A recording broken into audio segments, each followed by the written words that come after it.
এটা কি বলতো? কিছুই তো বোঝা যাচ্ছে না, মনে হয় জিনিসটা উল্টো হয়ে আছে। চল গিয়ে দেখি তো।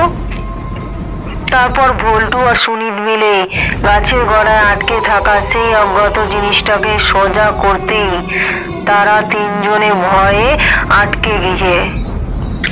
কদিন গরমটা খুব পড়েছে, বৃষ্টি হওয়ার নামই নেই।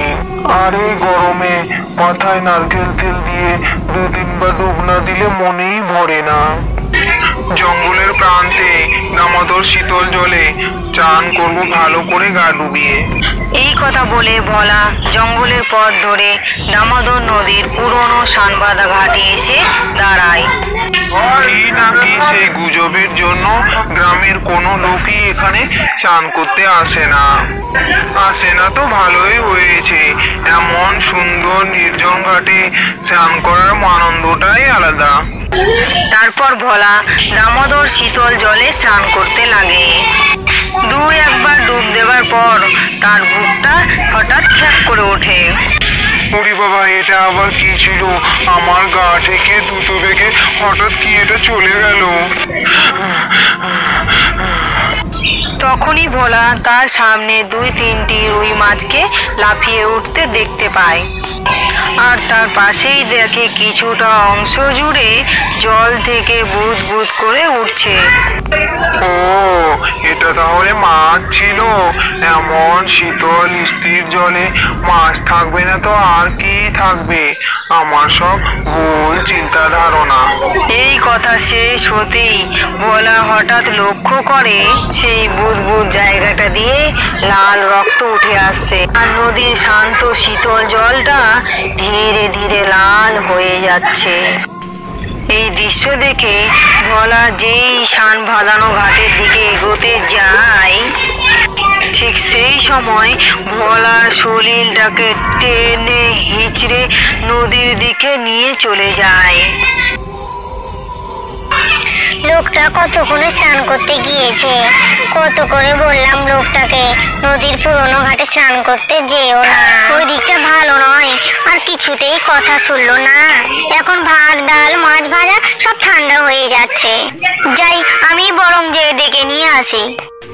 তারপর রেশমি জঙ্গলের পথ ধরে পৌঁছয় সেই পুরনো দামোদরের ঘাটে। সেখানে শান্ত শীতল জল আর পুরনো বাঁধের ঘাট ছাড়া সে কিছুই দেখতে পায় না সেখানে।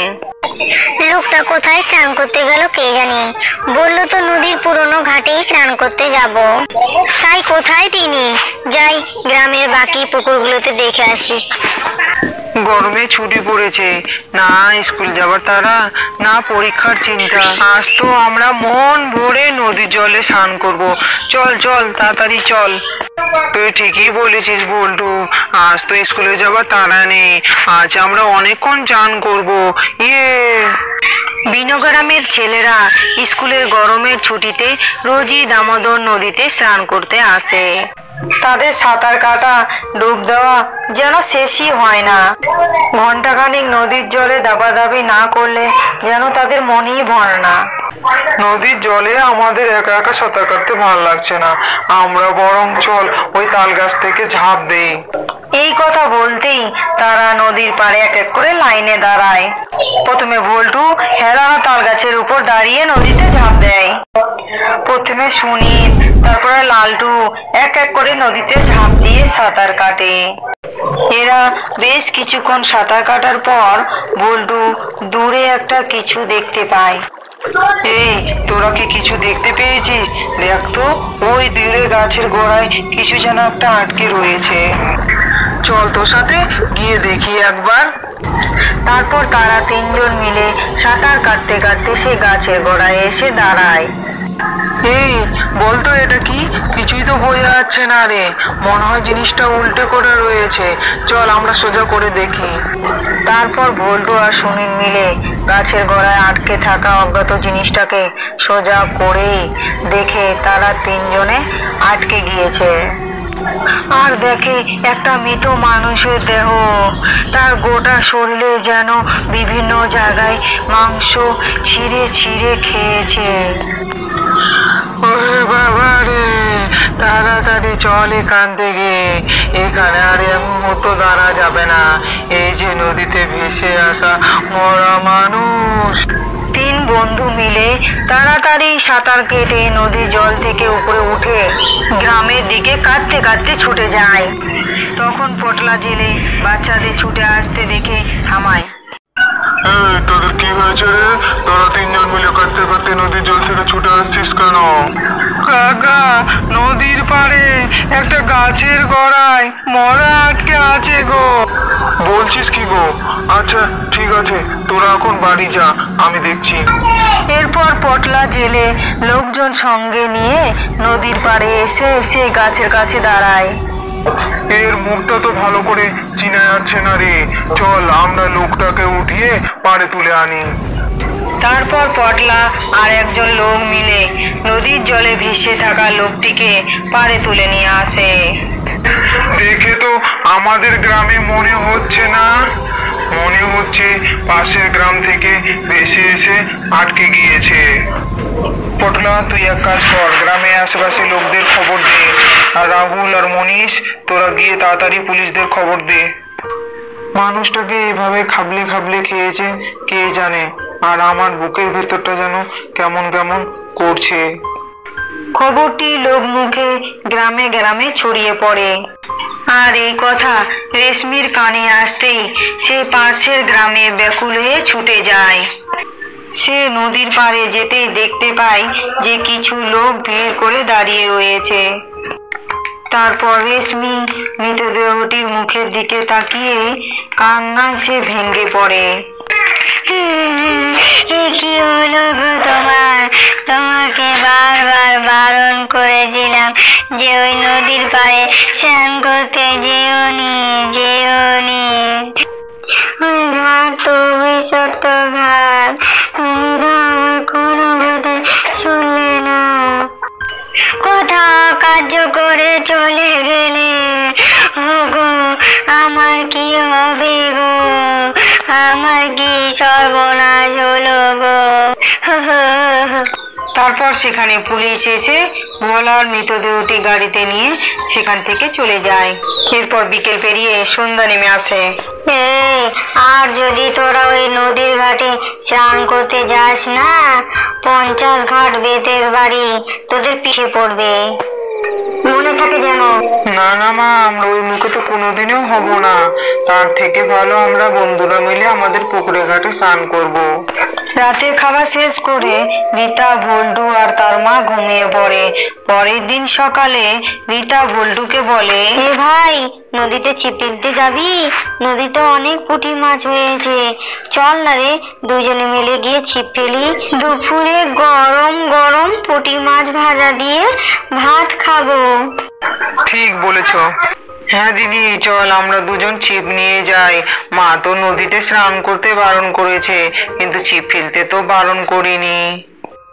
তারপর রীতা, রাহুল দামোদর নদীতে ছিপ ফেলতে যায় আর সেখানে বসে ছিপ ফেলে। তারপর ভল্টু ছিপ দিয়ে একটা বড় সাইজের পুঁটি মাছ ধরে ফেলে।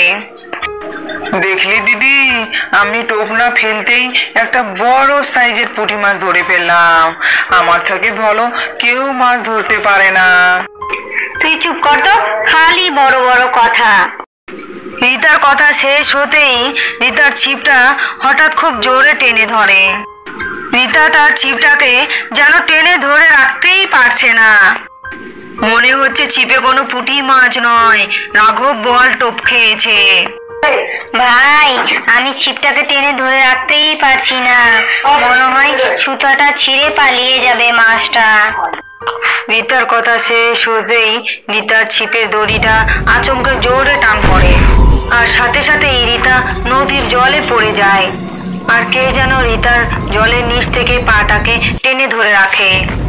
ভাই ভাই, আমাকে বাঁচা, কে যেন জলের নিচ থেকে আমাকে টেনে নিয়ে যেতে চাচ্ছে, আমার হাতটা ধর। বল্টু তার দিদির হাতটা শক্ত করে টেনে ধরতে থাকে। বেশ কিছুক্ষণ ধরে চলে রীতার হাত আর জলের নিচে পা টানাটানি। তারপর ভোল্টু অবশেষে তার দিদিকে টেনে হিঁচড়ে পাড়ে তুলে নিয়ে আসে। দিদি, তোর পা কেটে যে রক্ত বেরোচ্ছে, মনে হচ্ছে নখের আঁচড়ে তোর পা কেটে রক্ত বেরোচ্ছে। তুই আমার কি হয়েছে মাকে কিছু বলবি না, না হলে মা আমাদের খুব মারবে। আর মা যদি জিজ্ঞাসা করে তাহলে বলবি পড়ে গিয়েছে। এখন চল ভাই, তাড়াতাড়ি বাড়ি চল। রীতা আর বল্টু নদীর পাড়ে ছিপ ফেলে রেখে বাড়ি চলে আসে। ধীরে ধীরে রাত নেমে আসে, আর সেই রাতে ভোলা জেলে যায় নদীর পাড়ে জাল হাতে নিয়ে। পূর্ণিমার আলোয় নদীর পাড়ে প্রচুর চিংড়ি মাছ আসে। আজ জাল ফেলে কেজি 5 চিংড়ি মাছ তো ধরবই ধরবো। যেমন বলা তেমন কাজ, ছান বাঁধানো ঘাট থেকে ভোলা তার জালটি নদীতে ফেলে। জাল টেনে তুলতে ভোলা একটি লক্ষ্য করে এক অদ্ভুত টান। হঠাৎ করে সেই টান কমে আবারও স্বাভাবিক হয়ে যায়। ভোলা জেলে তার জালটি টেনে তুলতেই দেখে তার জাল ছিন্ন ভিন্ন হয়ে গেছে ছিঁড়ে। তারপর ভোলা জেলে দেখে ঘাটের সামনে এক অদ্ভুত জীব। উপরে দেহ যেন এক ভয়ঙ্কর ডাইনি, আর কোমর থেকে নিচের দিকে রয়েছে মাছের মতো লেজ।